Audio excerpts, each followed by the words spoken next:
Good morning, class 6th students. In today's class, we are going to start our chapter number 6, Early Kingdoms, and this chapter is related to our history portion. So let's start with the introductory part first. All knowledge of the early kingdoms is based on the Vedic texts such as Brahmanas and Upanishads and Buddhist texts called जतकास. सो हमें ये knowledges, जैसे अगर हम अभी ये book पढ़ रहे हैं तभी तो हमें पुराने जो टाइम है उसके बारे में नॉलेज मिल रही है.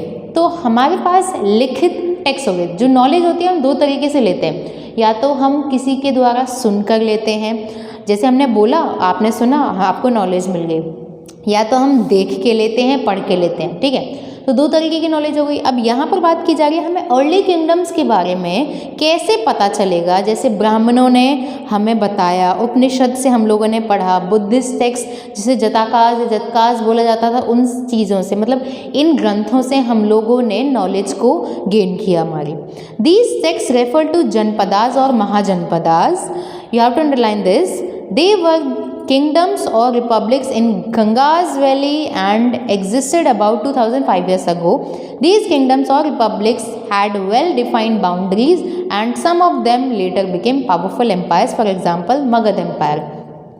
इस क्लास में हम लोग मगध एम्पायर को देखेंगे, महाजनपदास, जनपदास को देखेंगे. अब इन टेक्स्ट को किससे बोला जाता था, इन टेक्स्ट को क्या बोला जाता है, जनपदास और महाजनपदास बोला जाता है.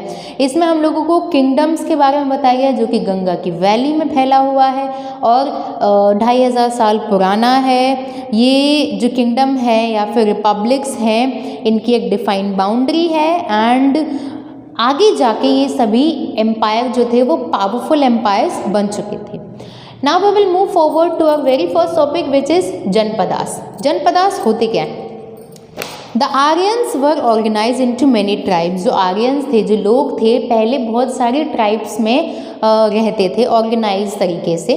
ठीक है, ईच ट्राइब आर कॉल्ड जन.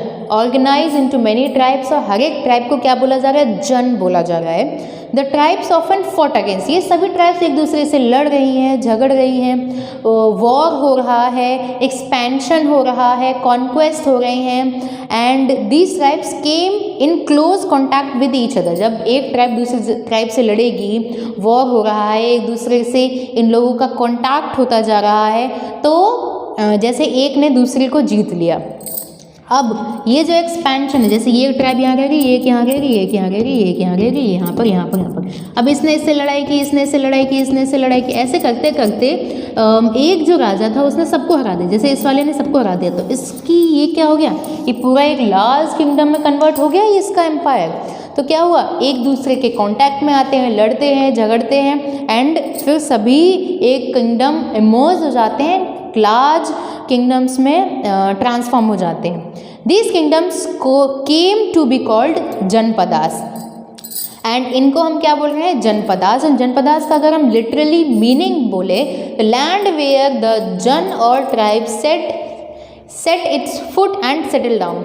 वो जगह जहाँ पर जो जन है, जन कौन, ट्राइब्स, जहाँ पर जो जन है वो रहते हैं उनकी जगह, और जो ट्राइब्स उन्होंने अपने पैर जमा लिए हैं वो एरिया क्या कहलाते हैं, जनपदास कहलाते हैं. Each जनपदा was named after the ruling clan of each area. It is interesting to note how the rajas were selected in the period. कैसे वहाँ, जैसे इतने सारे किंगडम्स हो गए, हम राजा किसको बनाएंगे, बहुत ज़्यादा इंटरेस्टिंग होता था ये चीज़. Some of the rajas in the past were selected by the sabha. लोगों से मिलकर सभा बन रही है, उन लोगों ने सेलेक्ट कर लिया, वो राजा बन गया. Later on the change in the selection of rajas took place. अब पर हर बार ज़रूरी नहीं है कि सभा ने एक पर्टिकुलर या फिर परफेक्ट इंसान को ही हमारा राजा बनाया. कभी कई कमियाँ भी निकल आती हैं, गलतियाँ निकल आती हैं, तो क्राइटेरिया चेंज हो जाते हैं किस तरीके से हमारा नेक्स्ट राजा बनेगा. Later on the change in the selection of rajas took place. Now to be recognized as Raja, the king had to perform Ashwamedh or horse sacrifice. Gradually kingship became hereditary. अब अगर आपको राजा बनना है तो आपको अश्वमेध यज्ञ करना पड़ेगा, या फिर अश्वमेध यज्ञ को हॉर्स सैक्रिफाइस भी बोलते हैं. अब अश्वमेध यज्ञ होता क्या था, ग्रेजुअली किंगशिप बिकेम हेरिडेटरी, बाद में किंगशिप हेरिडेटरी मतलब एक राजा है उनका बेटा नेक्स्ट राजा बनेगा। पर इससे पहले जब अश्वमेध यज्ञ की बात आई है तो हम देखते हैं अश्वमेध यज्ञ होता क्या है। A horse was let loose to wander freely, guarded by Raja soldiers। एक घोड़ा चूज किया जाता था और उसे फ्रीली छोड़ दिया जाता था और उसके साथ में चलने के लिए कुछ राजा के सोल्जर्स होते थे। जिस राजा को अश्वमेध यज्ञ करना है उसकी बात यहाँ पे हो रही है।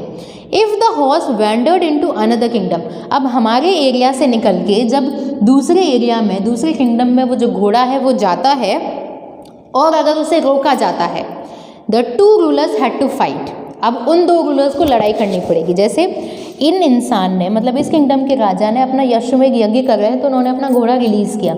अब ये जो घोड़ा है इनकी किंगडम में एंट्री कर गया। अब अगर इन्होंने इस घोड़े को रोका तो इसकी और इनकी दोनों की लड़ाइयाँ होंगी।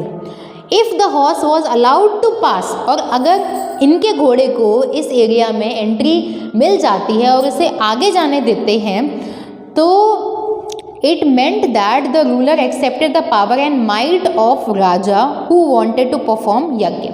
एंड इसका मतलब है कि आप इनके साथ हैं, आपको इनकी एक तरीके से आपने मान लिया कि ये हमारे ऊपर रूल ओवर करेंगे। आप इनकी पावर को इन्होंने एक तरीके से एक्सेप्ट कर लिया।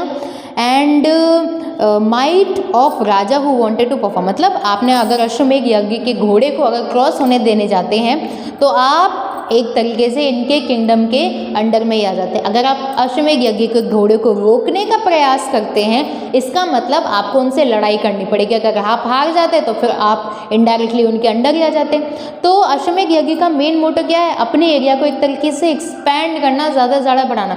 जहाँ जहाँ घोड़ा जाएगा वहाँ वहाँ अगर उस घोड़े को रोका गया तो लड़ाई होगी, अगर उस घोड़े को नहीं रोका गया तो वो जो एरिया है वो उस राजा के अंडर में ही हो जाएगा जो हमारा यज्ञ कर रहा है।